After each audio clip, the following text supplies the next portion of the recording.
ชายอู้คือสายใจทุกปันใดไม่ยังตัวนางรับรู้น้อยน่าจะเกิดมาได้เชื่อกูตาตัวกูคิดว่าโอ้ยย้ำเศร้าข้างอยู่ในนี้เอาเพชรตกแล้วก็นอนโอ้ยดีนะพี่คุณไปถ่ายรูปก่อนอารมณ์บางทีอารมณ์มันอีกรูปนึงอีกรูปนึงอีกรูปนึง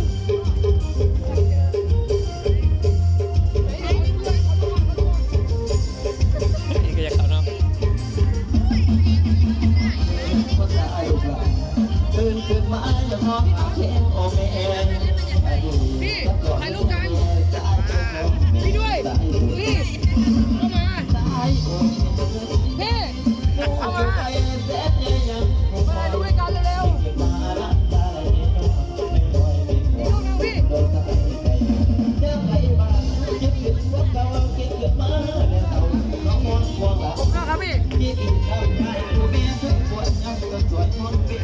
ครับ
พี่ตัว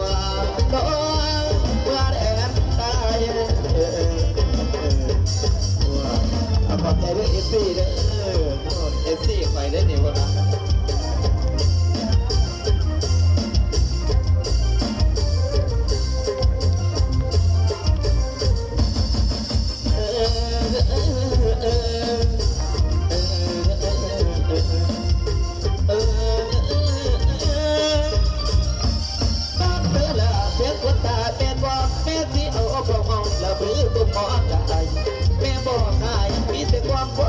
ย้อนแม่มีความมาเตรียมความต้องจิตน้องบ่หิวยุคต่อแม่กว่าไรสายที่ดูผัวลาบ่ลืมเจ้าตัวตายไม้เก็บใบ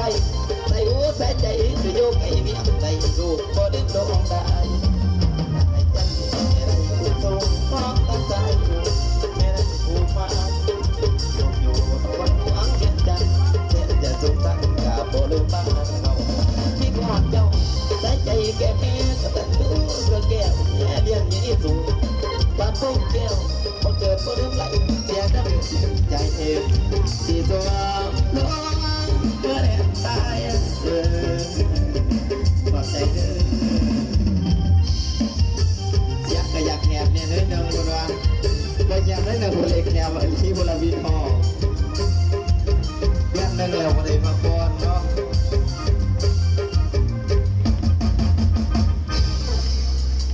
เอาฟังรับเรื่องก็ได้กี่เมตรวันนี้ฟังรับเรื่องก็ได้ใหญ่คอยเด้อจะได้จังมาโยมมาหย่อนกันไหมเพื่อพระเจ้าจิตโจยกันไหม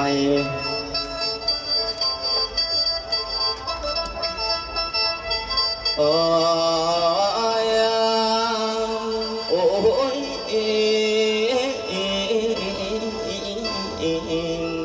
โอ้โอ้ลาว่าฟ้าฟ้าหงโยนเสียโยนเพิ่นว่าฟ้าห้องตาได้ละนะเดี๋ยวบัดนี้นางนางบัดว่าฟ้าห้องทรงอาเสียงตึงพุ่นตึงพีบุญทาวีคิดหอดนอฟีจริงมาฟีจริงมาด้วยละนะโอ้ยโอ้ยดาโอ้โอ้โอ้โอ้ละนะ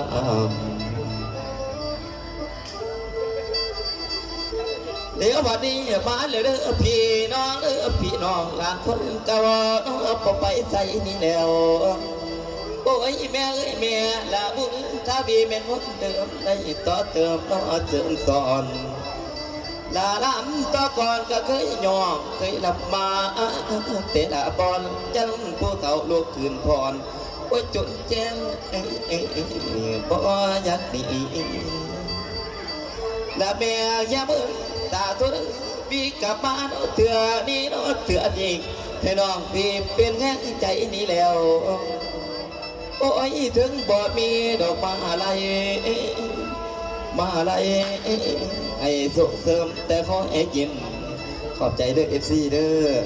FC ก่อยได้นี่คนว่าขอกันเตเว่นคนและแม่ยาเบ้ยสาวติมมาอย่างเคียงข้างบ่ยอมบางน้อป่าปล่อยยังเอาเสียกน้ออินอ้อยมาอ้อยตอนทั่วโบและแม่ครับเอ้ยไปลำแต่น้อแต่ไตแต่ไตครับน้อถึงเมื่อพ้นแล้วและครอบเป็นหลานหัวเพื่อเป็นหัวกินน้อน้ำปานและขอเป็นส่วนดอกไม้หัวส่วนหัวจิตพอใหญ่พอเป็นภาพภาพใสกระซ้ำได้ว่าสื่อดังและแม่ครับขอได้ดื้อโอดอภัยฝ่ายเท้าฝ่ายเท้าจะเฝ้ากายนอได้นี่แล้วทำไปลายโอดอภัยโอ้ยทั้งซ้ายบ่เลี้ยงใดคือปานน้ำและคุณผู้ทำให้มาเกี่ยวป้าดาวละน้อยเนี่ยและแม่กูเป็นแห่ใจให้ลูกน้อยโอ้ยบุญทวีดอยเวลาโอ้ยละมาข้าเขาโอ้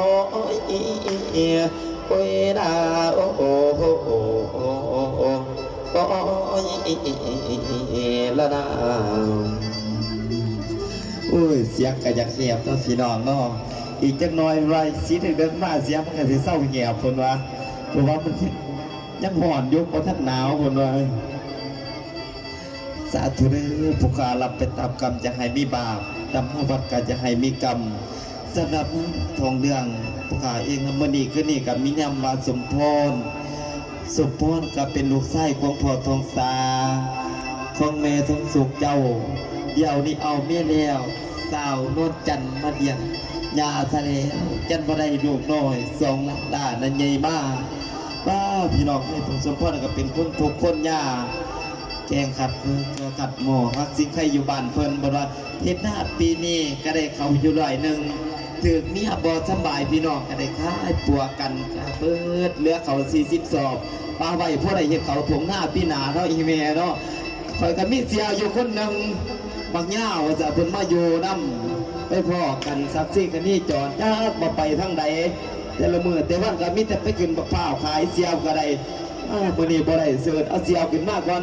ย่าเอ้ยย่าว่าอยู่ไสเนาะย่าเอ้ยมาแล้วบ่จะขึ้นบักพร้าวนั่นเฮ้ยนั่งขาเสียวไปคนนี้ไปมีเสียวนี่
บ่แต่ขึ้นบักเฝ้านะ ก็มาได้เนาะจังเห็นหน้าจัง โอ้ ซี่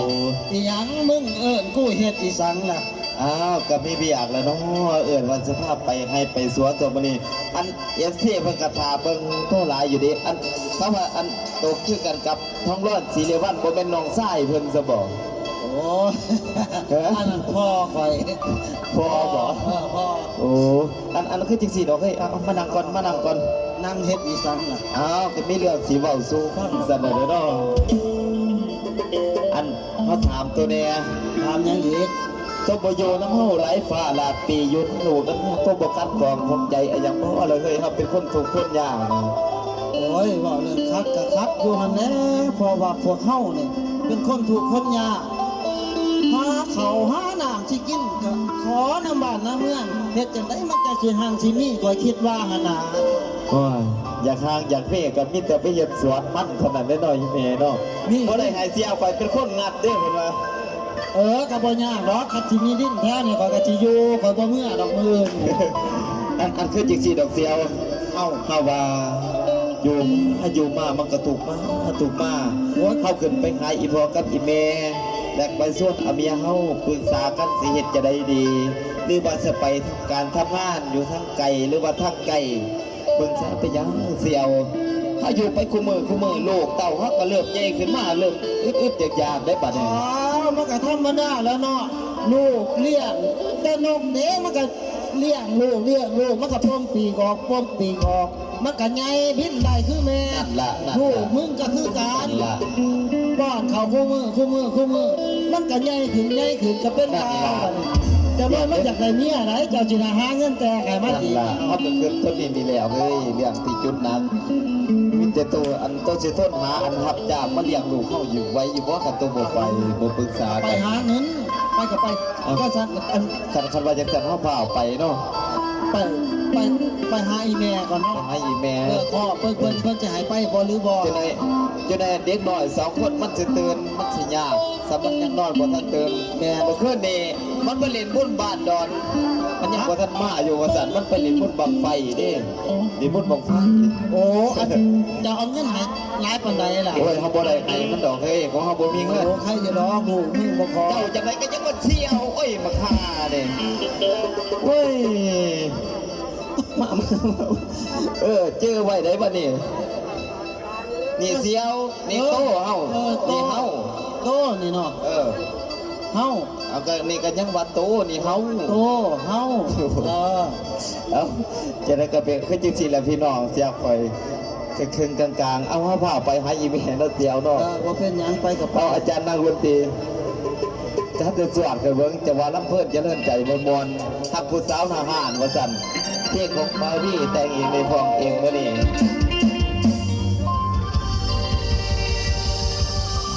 จากใจจริงเอามา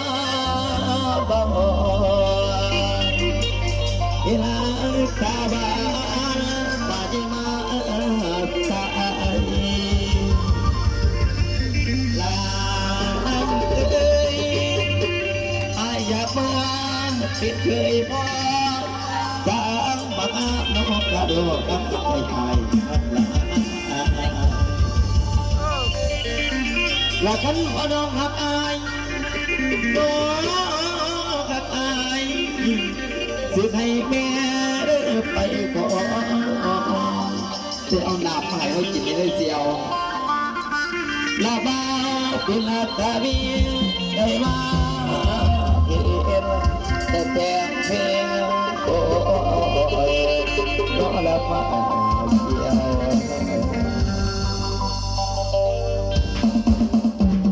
อาจจะช่วยมาเนี่ยไปแบบเดียวกันอาจารย์อารมณ์กันมาเด้อ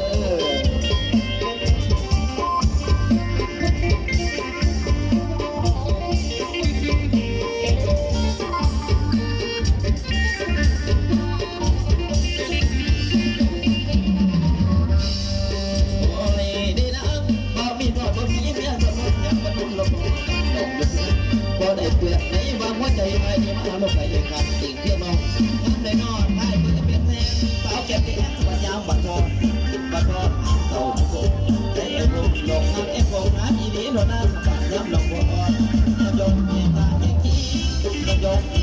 กี้ยิ้มนวลอีมีสาวเก็บไปเงินบ่มีไรแต่ประเสริฐบ่มีไรแต่ประเสริฐได้ขอเอ้ยน้องสาว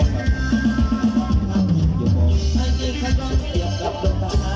บ่มีไรมากินน้ำบ่มีไรมากินน้ำจะหลบและเมื่อหัวใจเต้นไปน้ำตาจะกลับมาเสียไอ้นี่ตาว่าซ้ำมาเสียไอ้